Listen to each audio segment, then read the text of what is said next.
नवरा हॉस्पिटलमध्ये, दोन्ही मुलं बेडरूममध्ये झोपलेले असतात. नवऱ्याजवळ सासू असते. तर सासरा असं काही बघतो, ते बघून त्याच्या पायाखाली जमीनच हादरते. तर आपल्या गुन्हेगारी क्राईम स्टोरी चॅनलवरती नवीन असं सबस्क्राईब नक्की करा, लाईक करा आणि सबस्क्राईब करा नवीन असताल तर. शिवकांत शर्मा आणि सुनीता शर्मा नवरा बायको असतात. त्यांना 2 मुलं असतात आणि आईवडील. असं 6 जणांचं कुटुंब असतं. सगळं व्यवस्थित असतं, काही टेन्शन नसतं. पण अचानक शिवकांत आजारी पडतो, त्यामुळे त्याला हॉस्पिटलला ॲडमिट करतात. ॲडमिट केल्यानंतर काय होतं, तर मग आता मुलांना जेवायला देते, मुलं झोपी जातात. श्रीकांतचा डबा भरते, सासू-सासऱ्यांना जेवायला देते.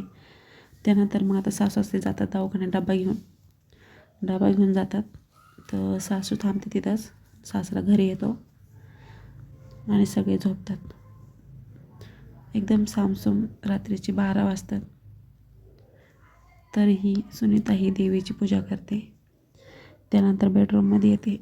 पहिल्यांदा 7 वर्षाचा मुलगा, त्याला मारते, म्हणजे उशी ठेवते त्याच्या तोंडावर, त्याचा दम घोटवतो. त्यानंतर 4 वर्षाच्या मुलालासुद्धा तशीच मारते ती. त्यानंतर सासऱ्याच्या बेडरूममध्ये येते.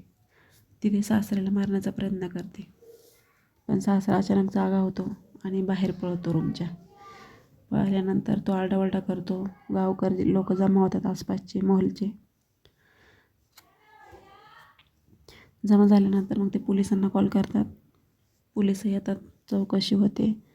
तर सासऱ्याला बेडरूममध्ये काय झालं माहीतच नसतं मुलांबरोबर. त्यानंतर पोलिस रूममध्ये जातात, तर बघतात मुलंसुद्धा जागेवर गेलेले होते. तर ते अटक करतात, तिची चौकशी करतात. तेव्हा ती सांगते की पूर्वज जे गेलेले आहेत ना, त्यांच्या शांतीसाठी मी करत आहे असं. त्याच्यामुळं मी मुलांना मारलं. तर माणसाची मानसिकता कधी बदलन काय पण सांगता येत नाही. तर तुम्हाला काय वाटतं स्टोरीतून कमेंट करून नक्की सांगा. तर आपल्याला कोणाला बदनाम करण्याचा हेतू नाही, हेतू फक्तच आहे सावधान राहा, सतर्क राहा. कारण कधी कोणाच्या मनात काय येईल सांगता येत नाही, आणि कोणाबरोबर असं काही घडू शकतं. चला तर भेटूया नेक्स्ट व्हिडिओमध्ये. Thanks for watching. धन्यवाद.